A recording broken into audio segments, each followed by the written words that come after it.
Welcome to Soul Notes. This is Deb. I'm glad you're here. I had just put in the chat I'd love to know where everyone is from. This was as people were just joining the workshop this morning. And it always amazes me that we from around the globe get to connect on a common interest all together. And it's just a really good feeling to have the connection with people that maybe previously, maybe 10 years ago, I would never have had the opportunity to get to know. And so I'm just delighted that we're all together. All right. So if at any point you can't hear me, let me know. I know I've moved my mic because it feels like it's more out of the way like this and I'm more comfortable. So let's get started with a screen share. Very clear. Thank you, Wanda. All right. If it's on your mind, you're creating it. I mean, that's the bottom line. Wherever your focus is, this is what you're creating. So let's imagine you are digging a ditch. Wherever you put your shovel, if it's straight down, then the hole is going straight down. If your shovel's on an angle and you decide to dig off to the left a little bit, the ditch goes to the left. You're creating a pathway wherever you dig. Well, your focus and your thoughts and the way you feel, all of that is doing the same thing for your life. Exactly the same thing. The good news about this, if you're digging a ditch and you're moving dirt out of that pathway, well, you've got a little bit of work. If you want to change the direction of that pathway, you've got to take the dirt you've dug, the loose dirt, put it back in the pathway. When you are, I don't want to say digging the ditch of your life, creating the pathway for your future, there's no backfill. There's no need to fill in the dirt.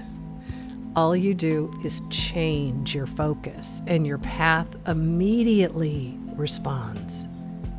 So if you're facing some huge obstacle right now, whatever got you to that obstacle can be course corrected in an instant. Life responds like this. So you may not see the movement in that moment, but when you hold that new focus, usually it's the same day, you will notice things start to go your way. Something changes. You get a bit of good news. You feel more comfortable about whatever the situation is. It allows you to relax. Once you relax and step back from the problem or challenge or whatever it is, life steps in and fixes it for you. You know how our skin knows how to mend itself? Life does the very same thing. It's here to support you on your journey. It's not here to be hard. It's here as an adventure. You're here to create or co-create on this adventure.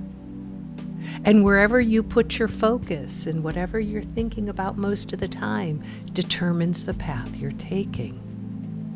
Ideally, you want to have a sense or an idea of the result you would like to have.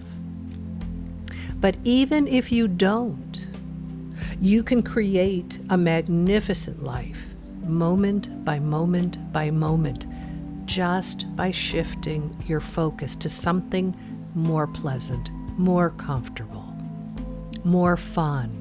One of the fastest ways to create what you want is by having fun. Because when you are in that state of lightheartedness, you are creating in the direction you want to go into a much more magnificent flow very quickly. You do that through the state of fun or that feeling of buoyancy. just enjoyment. And it doesn't matter what it is. It's not like you have to be doing something. It's more of a state of being. If it takes doing something to create that state of being for you, do that. Okay? And you don't have to, a lot of people feel like they have to work hard at creating. And working hard works against you. It does the opposite. So anything that you're doing, that you're enjoying, that's taking you on this journey to create a magnificent life, sometimes those rituals or habits start to feel old, and you feel like you're forcing yourself to do them because you used to enjoy them. That's a good indication it's time to do something else. Anytime something seems like it's worn out, it's welcome. Just withdraw from that. Find something else that gives you some enjoyment. It doesn't matter what it is. And it's not like you have to do this all the time. It's more like moments. You take moments. I was walking out to my office today from the house. My office is separate from the house. And I have this very short, winding walkway. I don't know if you could hear that loud car outside. I apologize. And I'm passing by, the walkway's lined with flowers, but there was this one plant that was so spectacular this morning in this vibrant, deep, alive purple.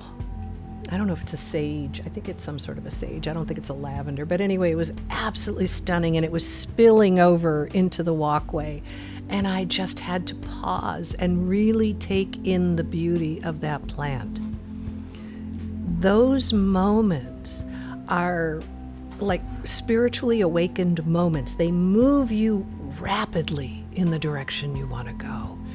So whenever you can find moments that you can deeply appreciate something, doesn't matter what it is. It might be the words that someone uses when they speak to you. It might be something that makes you laugh. Might be just feeling the warm breeze on your skin or hearing the birds. It might be watching the clouds drift by in the sky. Doesn't matter what it is. It could be I love looking at the wallpaper in my office. It's my favorite wallpaper. Has like tree branches on it. It's tone on tone, just off-white, but I love it. And I look at it and I really enjoy it. Like as I take in the enjoyment of it, you drink it in until you no longer feel that fullness from it. And usually it's just a moment or two. I used to do this walking in the orchard. When I'd walk in the orchard, if you know farming, everything's in rows. And I would pause sometimes because something would catch my attention looking down one of the rows as my eyes drifted towards a distance and watching the perspective change. And there was such beauty in that whenever it would catch my attention, sometimes I'd have to back up a few steps to recapture it if I was walking quickly. And I would just focus on the beauty of looking down that row just for a moment and then move on. So wherever you can, find moments in your day just to appreciate something. If you relate more to the word gratitude, use that. I know some of you in this workshop enjoy using a gratitude journal. Not my thing. I don't really enjoy journaling. But I know that works well for some people. So do that. Okay.